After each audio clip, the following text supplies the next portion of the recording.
There are 10,000 new cases of cerebral palsy diagnosed each year.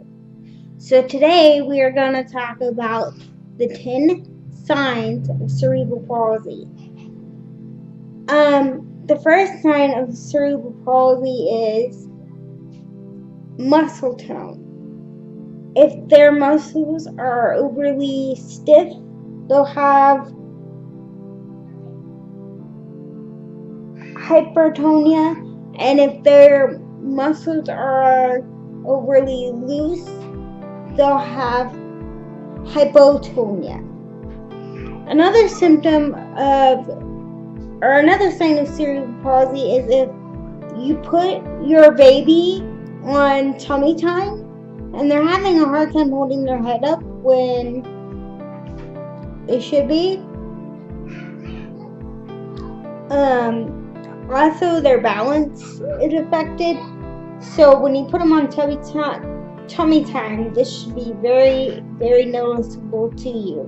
That could be a sign of cerebral palsy. Again, their muscles being stiff. Different muscles control impairments and can often combine in CP patients to cause some limbs to be perpetually extended, contracted, constantly moving in a rhythmic pattern, or jerking spastically, which is I jerk spastically, I move rhythmic, blah blah blah. I move rhythmically.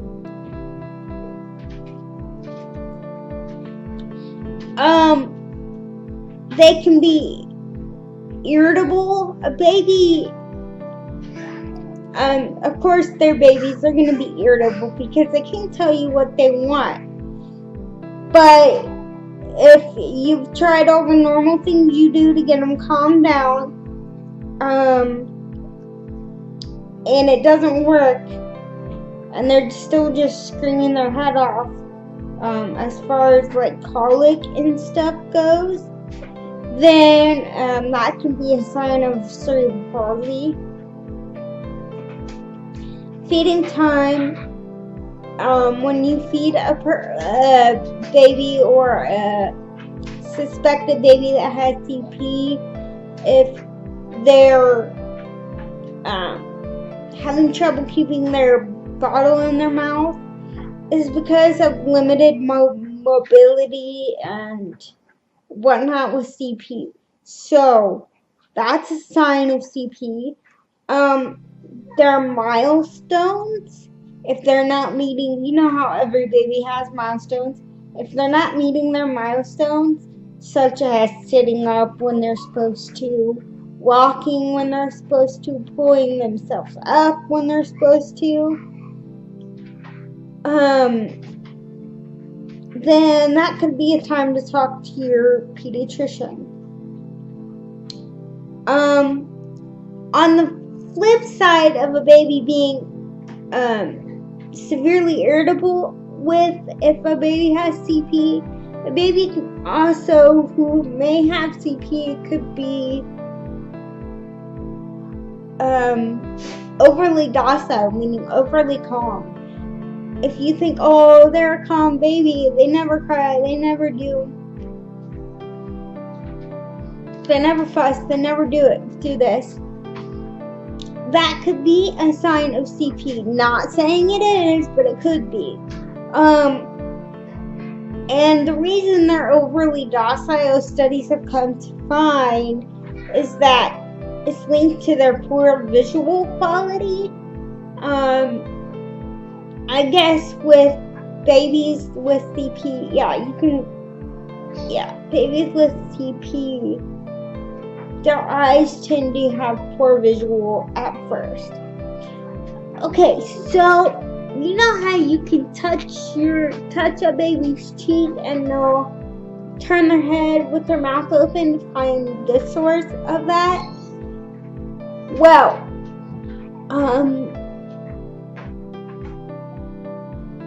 that could be a sign of cerebral palsy. Sorry, I'm looking at my phone for notes. As the baby grows, as the infant grows into a baby, the rooting reflex does tend to disappear. When it comes to CP babies, though, some parents find that older babies, we're talking like 6-7 months old, still have the rooting reflex when it should already have disappeared. And while that can be frightening, it's also it's not a terrible thing for a baby to maintain their rooting reflex, because with the baby with CP, it's not terrible that they keep that rooting reflex, because it can it can result in an easier time down the road when it comes to feeding. There was a spider somewhere over here. On side notes, there was a spider somewhere over here, and I cannot find it. It dropped down from my ceiling. So if I randomly start screaming, it's because the spider is trying to eat me. Their hands is another sign of CP, favoring one hand over the other.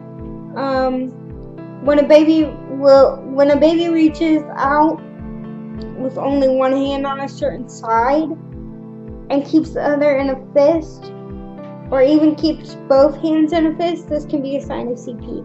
Like I do, I'm left-handed, and yeah, I'm left-handed, and my right hand, if I'm pointing to something or getting really upset about something, will stay in a balled fist. When they can't bring both of their hands together or bring them to their mouth, that's a sign of CP. The inability to push onto their hands when on their tummy, I do that. Again, they favor one side, meaning, okay, I favor my,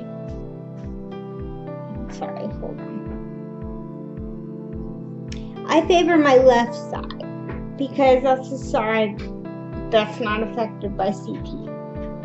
My right side, however, hold on, let me see if I can, yeah, my right side, however, as you can see, if I hold out my hand, it's kind of contracted and like spread out and hard to move.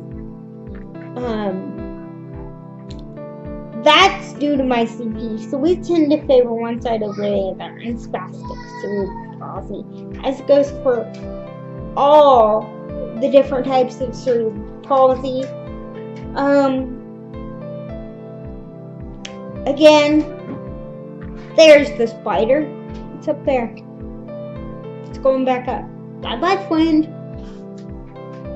But, again, if your child exhibits any of these signs, talk to your pediatrician. It could be something, it could be nothing, but I figured I would give you the lowdown on what to look for in babies with that could have cerebral palsy. Again, they could be, if your child was a preemie, they could just be late bloomers and, trying to catch up. But that being said, there is always the chance of cerebral palsy. When I was getting my information, it said 2 to 3 cases per every 1,000 cases were CP, and that 10,000 new cases of cerebral palsy were diagnosed every year. And that I found astonishing, my friends. And cerebral palsy encompasses all the palsies. It's a general neurologic. It's a general classification of what I'm trying to say. Anyways, that's our vlog for tonight. If you liked this video, give it a thumbs up. Run that like button over. If you didn't, give it a thumbs down. Give me a reason why you gave it a thumbs down so I can go ahead and fix it with all of our new changes going on.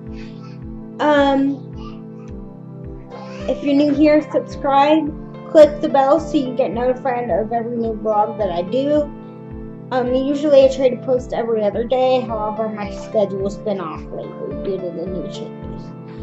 With that being said, guys, I'll see you in the next vlog. Make sure you stay beautiful. Bye.